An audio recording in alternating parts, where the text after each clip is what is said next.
आज हम डिस्कस करने जाते हैं free radical halogenation of alkanes. तो फ्री रेडिकल हेलोजिनेशन में बहुत सिंपल एग्जांपल से शुरू करते हैं और वो है हेलोजिनेशन ऑफ मीथेन, और हेलोजिनेशन में स्पेसिफिकली क्लोरीनेशन। ओके, सो इस रिएक्शन को अंडरस्टैंड करने के लिए हमें थोड़ी सी थर्मोडायनामिकल इन्फॉर्मेशन चाहिए जो हमने लोअर स्टैंडर्ड में पढ़ी हुई है, और वो इन्फॉर्मेशन है ये। ओके, तो कार्बन हाइड्रोजन की जो बॉन्ड इंथैल्पी है वो 100 किलो कैलोरीज है for each mole. Chlorine chlorine की बॉन्ड इंथैल्पी है 59 kilo calories for each mole. Carbon chlorine के लिए 80 और हाइड्रोजन क्लोरीन के लिए 103। सो रिएक्शन बहुत ही सिंपल तरीके से रिप्रेजेंट की जा सकती है इस तरीके से। यहाँ पर आप देख सकते हैं कि एक मीथेन मॉलिक्यूल है और इस मीथेन मॉलिक्यूल की रिएक्शन हो रही है एक क्लोरीन मॉलिक्यूल से एक ग्रीन फोटॉन की हेल्प से, और जिसमें हम देखते हैं कि ये क्लोरीन इस कार्बन से अटैच हो गया और ये हाइड्रोजन सेकेंड क्लोरीन से अटैच हो गया, तो हमें मिला क्लोरोमीथेन और हाइड्रोजन क्लोराइड।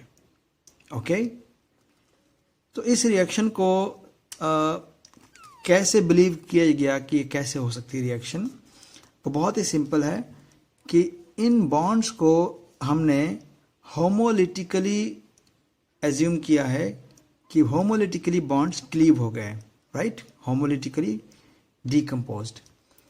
सो जब भी आपके पास बॉन्ड्स होमोलिटिकली डीकम्पोज्ड होते हैं तो उनकी एनर्जेटिक्स उनके बॉन्ड इंथैल्पी की टर्म्स में समझा जा सकता है। तो इसे हम पिक्टोरियली ऐसे शो कर सकते हैं, जैसे कि मेरे पास मीथेन है और जब ये मीथेन इस क्लोरीन मॉलिक्यूल से रिएक्ट कर जाता है तो हमें मिलता है एक क्लोरोमीथेन और एक हाइड्रोजन क्लोराइड। लेकिन इस प्रोसेस में पहले ये बॉन्ड डीकम्पोज होता है, तो जब ये बॉन्ड डीकम्पोज होता है तो हमें मिलता है क्लोरीन का रेडिकल, राइट। ये चीज़ शो करता है कि इसके पास एक हाफ ऑर्बिटल फील्ड है, राइट। तो इसके लिए हमने ये पिक्चर बनाई हुई है। यहाँ पर आप देखते हैं कि सबसे पहले हमें मीथेन का बॉन्ड जो कार्बन और हाइड्रोजन का है, ये बॉन्ड हमें डीकम्पोज करना पड़ता है, जिसके कारण एक मीथेन का रेडिकल बनेगा जिसे हमने यहाँ लिखा हुआ है CH3 रेडिकल, जो कि कुछ ऐसा नज़र आएगा आपको। ओके, ये CH3 रेडिकल है, राइट। और साथ में एक H रेडिकल भी होगा, ये H रेडिकल है। ओके, और साथ में क्लोरीन के हमें 2 रेडिकल मिलेंगे, ये मेरे पास क्लोरीन के 2 रेडिकल हैं, राइट। सो अब हम इसको पार्ट्स में डिवाइड कर लेते हैं इसको समझने के लिए कुछ इस तरीके से। ये है हमारे पास situation starting. Okay, so starting situation में हमारे पास एक मीथेन का मॉलिक्यूल है, एक क्लोरीन का मॉलिक्यूल है, और उस रिएक्शन को प्रोडक्ट में कन्वर्ट करने के लिए इन बॉन्ड्स का जो क्लीवेज का सीक्वेंस है वो कुछ इस तरह से है कि सबसे पहले क्लोरीन का बॉन्ड क्लीव होगा, और इस क्लोरीन के बॉन्ड क्लीव होने से आपके पास 2 रेडिकल्स जनरेट होंगे, कुछ ये वाले रेडिकल्स 2 रेडिकल जनरेट होंगे। तो ये वाला जो पार्ट है इस तरफ का, ये सारा पार्ट जो है ये पास्ट है, यानी कि ऐसा था। ओके, तो जब ये क्लोरीन का बॉन्ड डिसोशिएट होगा, ये बॉन्ड मीन्स इस बॉन्ड के डिसोशिएट होने पे आपके पास क्लोरीन के 2 रेडिकल बन जाएंगे जो कुछ ऐसे दिखेंगे। तो ये है हमारे पास प्रेजेंट सिचुएशन। सिमिलरली जो ये बॉन्ड है कार्बन और हाइड्रोजन का बॉन्ड, जब ये बॉन्ड डीकम्पोज होगा और होमोलिटिकली डीकम्पोज होगा तो उस केस में हमारे पास एक हाइड्रोजन का रेडिकल आएगा और एक मिथाइल रेडिकल आएगा। तो ये ऐसा शो होता है कि पहले ये लोग इस तरीके से जुड़े हुए थे, मीन्स ये हाइड्रोजन यहाँ पर था। ऑलराइट, सो अब हमारे पास सिचुएशन है कुछ इस तरह की। ये है स्टार्टिंग प्रोडक्ट्स और ये है जब हमने सबके बॉन्ड्स तोड़ दिए, ठीक है। अब हमने करना क्या है कि इस हाइड्रोजन को जो पहले कार्बन से जुड़ा हुआ था, अब हमने इसको क्लोरीन से जोड़ना है, और इस क्लोरीन को जो कि पहले क्लोरीन से जुड़ा था अब उसे एक कार्बन से जोड़ना है। राइट। सो हम ये काम करके देखते हैं पहले।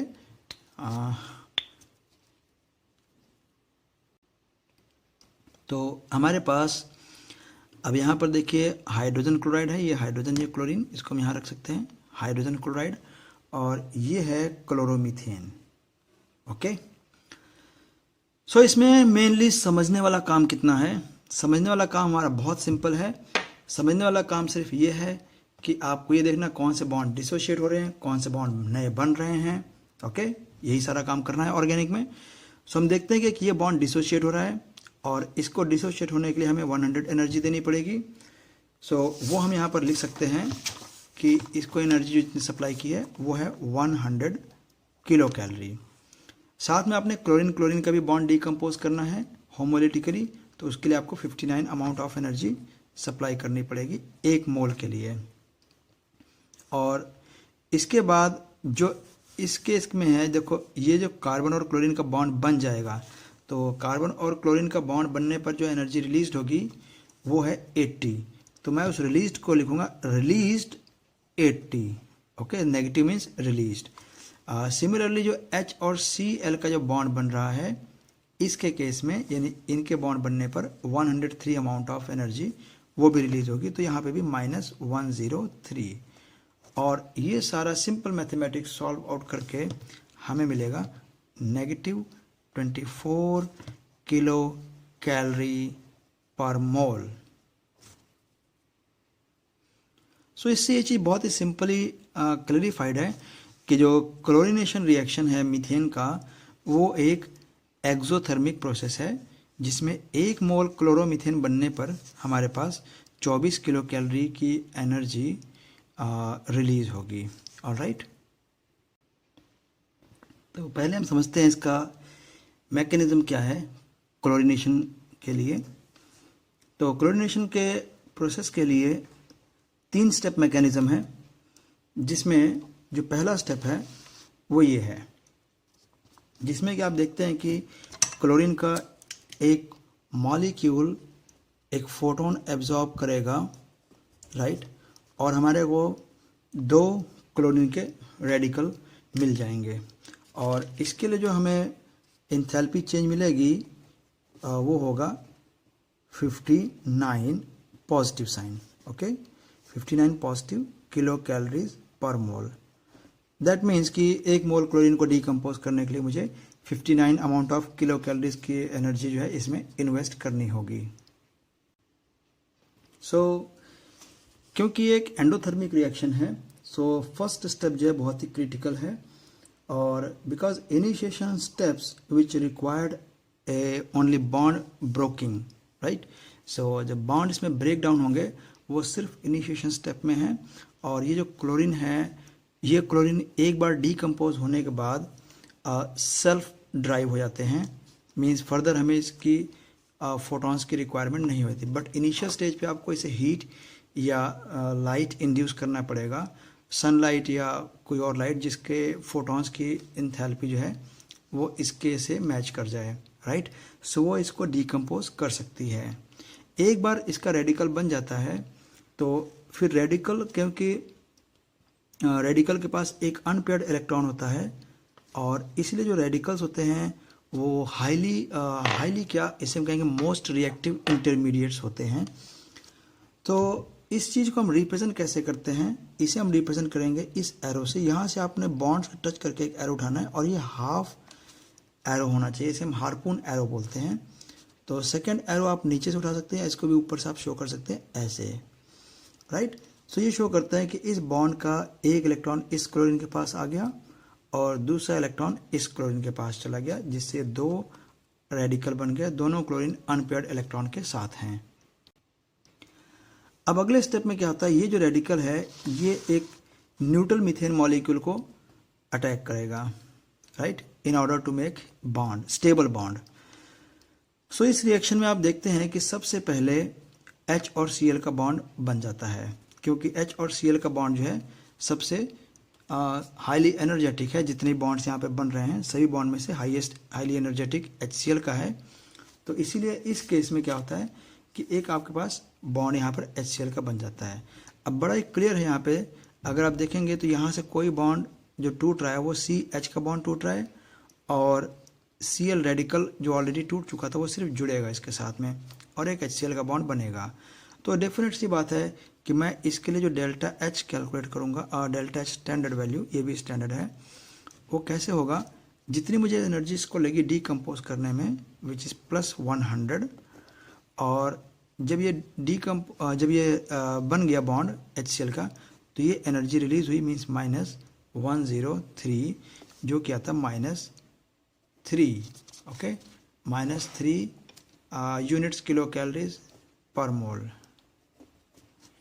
ऑलराइट, अब जैसे ही मिथाइल रेडिकल बन जाता है तो नेक्स्ट स्टेप में मिथाइल रेडिकल क्या करेगा, वो एक फ्रेश क्लोरीन मॉलिक्यूल को अटैक करेगा, राइट। और इस केस में आप देखेंगे कि फिर से क्लोरीन का बॉन्ड डिसोसिएट हो रहा है और कार्बन और क्लोरीन का एक नया बॉन्ड यहाँ बन जाता है। तो डेफिनेट सी बात है, अगर मैं यहाँ पे बॉन्ड एक और देखता हूँ, बॉन्ड डीकम्पोज हो रहा है, तो मैं फिर से इसका एंथैल्पी चेंज ऐसे कैलकुलेट कर सकता हूँ कि मुझे 59 इसके लिए देनी पड़ी, राइट, बिकॉज ये बॉन्ड डीकम्पोज करना पड़ा, और यहाँ जो बॉन्ड बन गया है उसके लिए मुझे एनर्जी रिलीज मिली है, तो ये अपने पास टोटल एडअप हो गया -21 किलो कैलोरीज पर मोल बनता है। ओके, और इसे हम एरोज कैसे शो करेंगे, जब आपने एरोज शो करने हैं तो एरोज बहुत ही क्लियर है कि एरोज आपने हमेशा इलेक्ट्रॉन्स या बॉन्ड से स्टार्ट करना है और एंड इसका किसी एटम पे करना है। ओह, ये हाफ एरो है, राइट, और सिमिलरली इसका जो हाफ एरो है वो कार्बन की तरफ गया। अब यहाँ पे देखेंगे कि इसका unpaired electron means free radical, ये इस क्लोरीन को अटैक करेगा, राइट।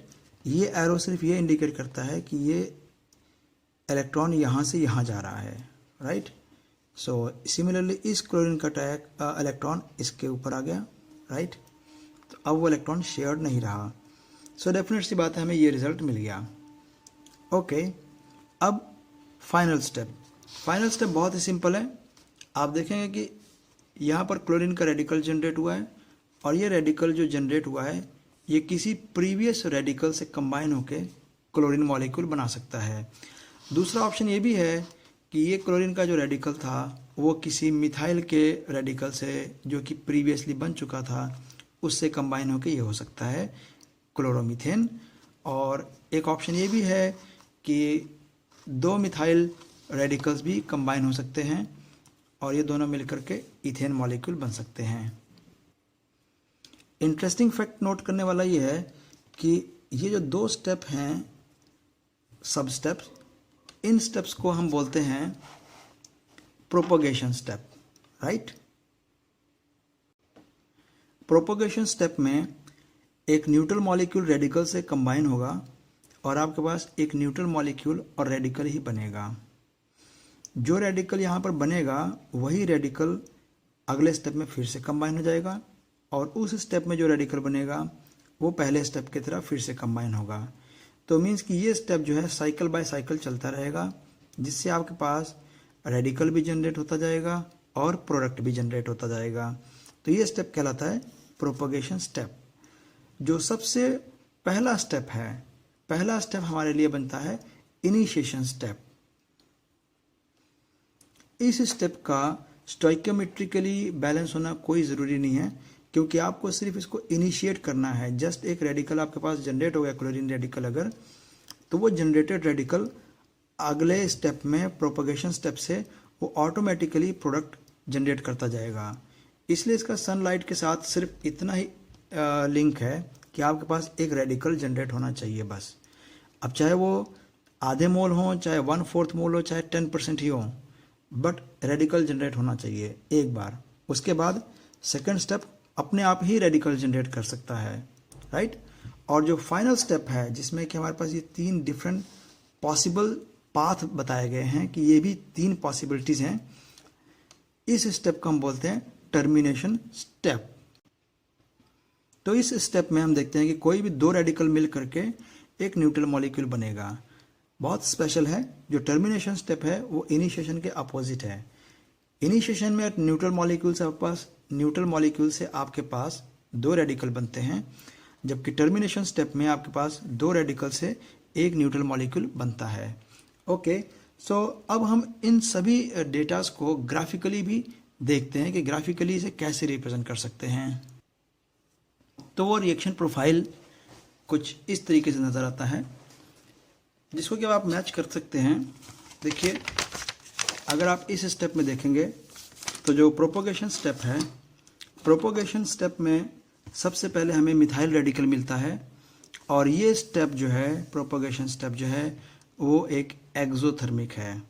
मीन्स कि जब हम रिएक्शन को स्टार्ट करते हैं तो जो प्रोपोगेशन स्टेप है वो एक्सोथर्मिक होगा, -3 कैलोरीज का। लेकिन जो इनिशिएशन स्टेप है वो एक एंडोथर्मिक होगा, राइट, 59 अमाउंट ऑफ एनर्जी के लिए। तो हम सबसे पहले पहला स्टेप देखते हैं। पहला स्टेप कैसे है? पहला स्टेप इसमें यहाँ पर शो हो सकता है कि अगर आप इसको इस जगह को हाईलाइट करते हैं तो ये है पहला स्टेप पॉजिटिव 59 के लिए। मीनिंग कि आपके यहाँ पर इस पॉइंट पे आपके पास बनेगा chlorine radical. Okay, so chlorine radical इस टॉप पे बना है, दैट मीन्स कि ये एक हाईली अनस्टेबल सिचुएशन है। ओके, और यहाँ से क्लोरीन बनने के बाद ये chlorine radical immediately methane molecule को अटैक करेगा, राइट। तो अटैक करने के बाद एक इसका बॉन्ड डिकम्पोज होगा प्लस HCl बनेगा, क्योंकि इसके बॉन्ड की इंथैल्पी है 100, राइट, और HCl के बॉन्ड की इंथैल्पी है 103, यानी कि हमने ये सप्लाई किया है और ये रिलीज हुआ है। तो ओवरऑल जो डिफरेंस आया है वो 3 यूनिट का यहाँ शो हुआ है। मीन्स कि हमने जिससे स्टार्ट किया था उससे हमें 3 यूनिट अब यहाँ तक आ गया है। ओके, सो इसमें भी रेडिकल बना है और ये मिथाइल रेडिकल की पोजीशन यहाँ पर है, टॉप पर। यहाँ मिथाइल रेडिकल है, अगेन अनस्टेबल, और फिर ये मिथाइल रेडिकल एक क्लोरीन मॉलिक्यूल को अटैक करेगा, जिससे हमारे पास एक मिथाइल क्लोरोमीथेन बनेगा प्लस क्लोरीन रेडिकल आएगा, और ये क्लोरीन रेडिकल आपके पास इस पॉइंट पर फिर से रिप्रेजेंट होगा। ओके, सो अब देखते हैं कि जो फर्स्ट स्टेप है वो एंडोथर्मिक है, लेकिन जो प्रोपोगेशन स्टेप्स हैं वो प्रोपोगेशन स्टेप दोनों ही नेगेटिव हैं, दोनों प्रोपोगेशन स्टेप्स नेगेटिव हैं। और अगर हम यहाँ पे स्टार्ट करते हैं कि ये हमारे पास रिएक्शन के लिए स्टार्ट है, मीन्स रिएक्टेंट है, और हमारे पास ये पार्ट बनता है प्रोडक्ट का, तो आप देखते हैं कि जो रिएक्शन में रिएक्टेंट से प्रोडक्ट तक जाने की जो एनर्जी डिफरेंस आया है वो -24 किलो कैलोरीज है, और हम इसे बोलेंगे enthalpy of the reaction of chlorination of methane. अब हम देखते हैं कि इसमें नेट रिएक्शन चेंज क्या आता है। सारा जो स्टोइकियोमेट्री है इस पूरे मैकेनिज्म का वो सिर्फ सेकंड स्टेप से पता चलता है, और इसके लिए हम ऐसे रिप्रेजेंट कर सकते हैं। ये देखिए, सेकंड स्टेप में यानी प्रोपोगेशन स्टेप में ये पहला स्टेप है जिसमें कि एक मीथेन मॉलिक्यूल एक क्लोरीन रेडिकल से रिएक्ट करके मिथाइल रेडिकल बनाएगा, और फिर ये मिथाइल रेडिकल जो है वो एक फ्रेश क्लोरीन मॉलिक्यूल के साथ रिएक्ट करके क्लोरोमीथेन प्लस क्लोरीन रेडिकल बनाएगा। अगर आप इन दोनों स्टेप को थर्मोडायनामिकली ऐड अप करते हैं तो आप देखते हैं कि मिथाइल रेडिकल इस साइड से और इस साइड से कॉमन है, क्लोरीन रेडिकल भी कॉमन है। तो ये सभी चीज़ें जो इंटरमीडिएट्स हैं ये यहाँ से वाइप आउट हो जाएंगे, और आपको आज जो रिएक्शन आएगा वो ये बन के आएगा, right. So this is your net reaction. ये था free radical substitution of chlorine, right. तो अब हम समझते हैं इसका रिलेटिव रिएक्टिविटी क्या होगी अलग अलग हैलोजेंस के लिए। तो उसके लिए हमने सबसे पहले इसमें प्रोपेन के मॉलिक्यूल से शो किया हुआ है। यहाँ पर हमारे पास प्रोपेन का मॉलिक्यूल है, और ये फर्स्ट स्टेप है प्रोपोगेशन स्टेप का, राइट। प्रोपोगेशन स्टेप का ये पहला स्टेप जिसमें मिथाइल रेडिकल बना प्लस हाइड्रोजन हैलाइड, और ये मिथाइल रेडिकल नेक्स्ट स्टेप में एक हैलोजन को रिएक्ट करेगा और आपके पास एक हैलोजन रेडिकल बनेगा प्लस हेलो अल्केन बनेगा, इस केस में हेलो प्रोपेन। ओके, सो इन दोनों स्टेप्स के लिए हमारे पास ये है रिएक्शन प्रोफाइल एनर्जी का। सो अगर आप देखें कि जो सबसे पहले हमारे लिए जो क्लोरीन का स्टेप है, अगर आप क्लोरीन के लिए फर्स्ट स्टेप को देखते हैं, जैसे कि हमने उसमें पिछले वाले में देखा था कि जो फर्स्ट स्टेप था क्लोरीन के लिए मीथेन के साथ, वहाँ -3 था वैल्यू, मीन्स कि -3 रिलीज हुई थी, but in case of propane यहाँ पर -7 रिलीज होगी, और ब्रोमीन के केस में यहाँ पर एब्जॉर्ब हो रही है +9, और आयोडीन के केस में भी हाईली पॉजिटिव है। दैट मीन्स कि जो फर्स्ट स्टेप है वो फ्लोरीन के लिए तो हाईली एक्सो है और आयोडीन के लिए हाईली एंडो हो गया, यानी कि फर्स्ट स्टेप के बेस पे सबसे फास्ट रिएक्शन होगी फ्लोरीन की। और अगर हम सेकंड स्टेप देखें तो सेकंड स्टेप सभी का एक्सोथर्मिक है, और जिसका ज़्यादा हाईली एक्सोथर्मिक है वो रिएक्शन ज़्यादा स्पीडी होगी। दैट मीन्स कि फ्लोरिनेशन अगर हम करते हैं एल्केन्स का, तो फ्लोरिनेशन हाईली एक्सोथर्मिक है और क्लोरिनेशन थोड़ी लेस एक्सोथर्मिक है। यहाँ -30 शो किया हुआ है, और वो भी सिर्फ प्रोपेन के लिए। अगर मीथेन होता तो यहाँ पे -24 था। ब्रोमीन जो है वो इससे भी लेस एक्सो है, बट आयोडीनेशन के लिए पॉजिटिव है। सो इसमें से वो हैलोजन जो लीस्ट इंटरेस्टेड है रिएक्शन में वो है iodine. So that means iodination is very difficult as compare to bromination and chlorination, और fluorination is highly expected to be very fast. अब देखिए, अगर आपके पास इसकी फ्लोरीन की अगर आप देखें जो एनर्जी रिलीज होती है, तो ये एनर्जी जब हम कार्बन की बॉन्ड एंथैल्पी से कंपेयर करते हैं तो कार्बन कार्बन की बॉन्ड एंथैल्पी से भी इसकी वैल्यू बहुत ज़्यादा है। सो क्योंकि कार्बन कार्बन की एनर्जी जो है वो ऑलमोस्ट 83 है, तो ये 83 से भी हाई है।